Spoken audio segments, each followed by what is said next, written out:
So I filmed this as a documentary, as a reminder,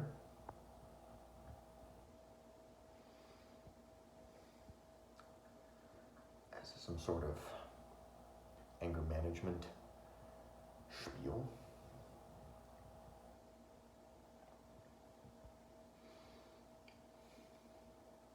Because regardless of who watches it, the idea that it's out there is helpful enough. There's little content that, whatever.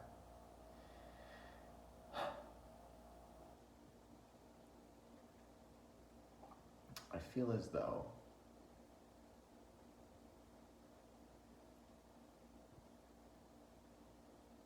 there's this great weight sort of dragging me downward, and I understand gravity exists, but that's not the point. The point is that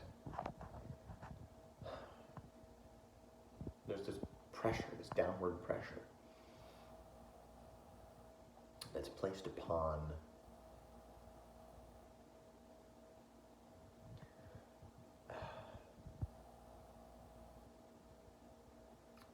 everyone.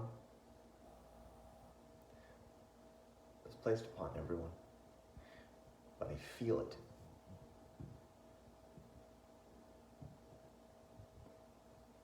I feel it pressing down on me and trying to crush me into the dirt. I feel it sort of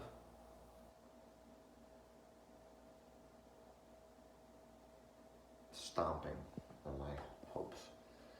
Any thoughts that I had in school of what I wanted to do are slowly being trampled.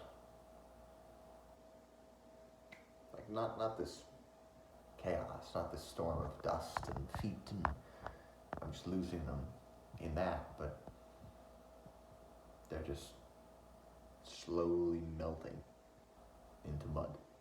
And I can see it happening. I can see this pressure coming down, and I can see the things that I want, the goals that I had, just slowly flattening and melting away into everything else.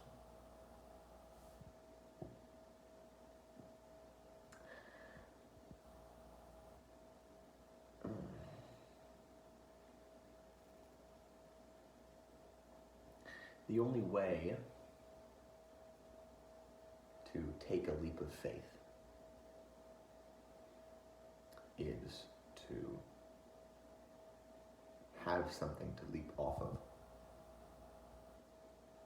You cannot take a leap of faith off of the ground. You'll just land on the ground again. Your feet will leave the ground and you will land. And that's it. You've moved 4 feet forward, maybe. Maybe I moved at all. Maybe you just jumped straight up. That'd be hilarious. But if you have something to leap off of, then you can take a leap of faith. The problem is getting the thing to leap off of. That's the problem.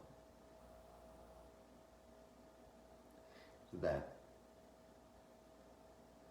most people don't have anything to leap off of. They spend their whole lives grounded.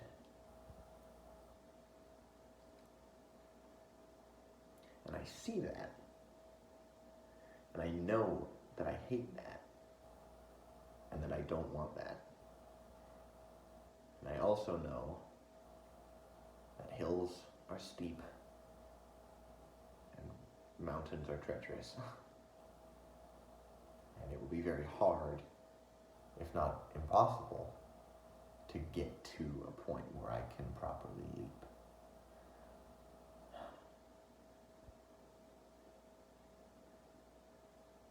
Because when you take a leap of faith, you need enough room for something to happen.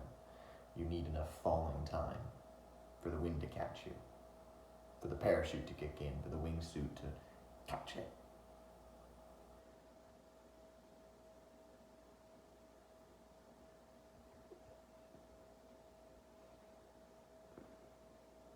if you get a little bit of height and then jump, you'll just hurt yourself and then be on the ground again. It's not a leap of faith because you were too scared to climb higher. You climbed just high enough and jumped, and now you've got a broken leg and made no progress.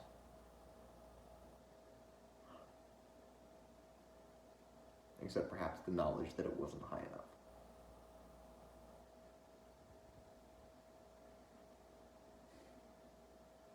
So I know I have to take a leap of faith. And I know that in order to do that, I'm going to need something to climb up. Unfortunately,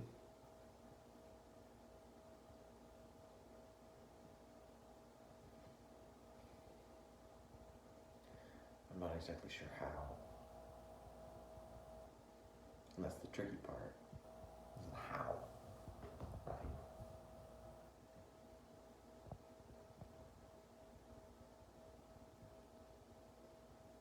It's been the tricky part. I put a lot of thought into what I would do with myself, but I never actually came to any conclusions. And so now that I'm here, I finally have everything I've ever wanted. When I was a child, all I ever wanted was to be an adult. When I was in high school, all I ever wanted was to be out of high school.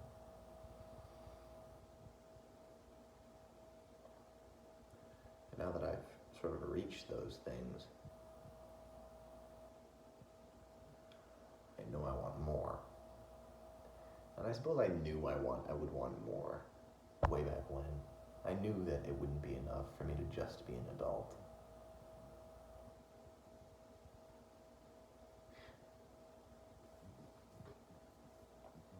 On the topic, something that I've seen a lot recently especially is stuff about parasocial relationships. People who sort of connect with people online, connect with a celebrity or figure, some sort of influencer online. And they act as though they know them because they've seen them around for so long, they've seen them so much. They feel as though they know this person on a deep level. Whereas in reality they are being provided a product, they're being provided a sort of face. They're being sold a face and a personality that isn't necessarily the person that they admire. And that can lead to a lot of mental disasters, a lot of mental trauma, and can be caused by mental trauma. But what I haven't noticed anyone talk about is the opposite, the reverse of a parasocial relationship, which is sort of that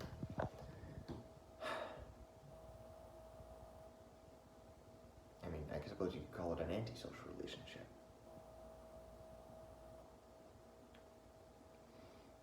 Of the idea that because you have been so exposed to these people who do not interact with you, because you've been so exposed to one-way interactions, because you've been fed information, because you've consumed so much without providing anything, that is affecting how you view the world. And that knowledge that you cannot affect that, what you see there, what's in front of you, is different from you somehow.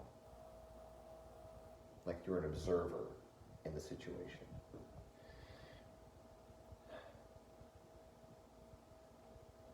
In the sense that nothing I say could ever affect that thing that I see out my car window, or across the cafe that I'm sitting in, or outside of my place of employment, or next door my neighbor's house. The idea that because I cannot affect these online peoples, I also cannot affect anyone, be it online or in person.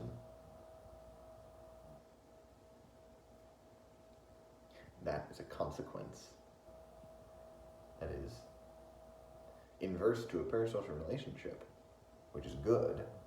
However, it is also a negative effect. Anyway, I found the subject interesting because I realized that that's what was happening to me. I sort of had this epiphany of what exactly was holding me back, and I realized that it was the knowledge and thought that something was holding me back. It was just acknowledging that nothing was that's really sort of given me motivation to start trying things, and even then I still haven't.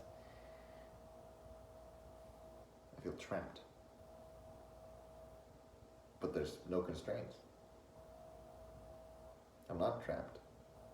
I just feel it.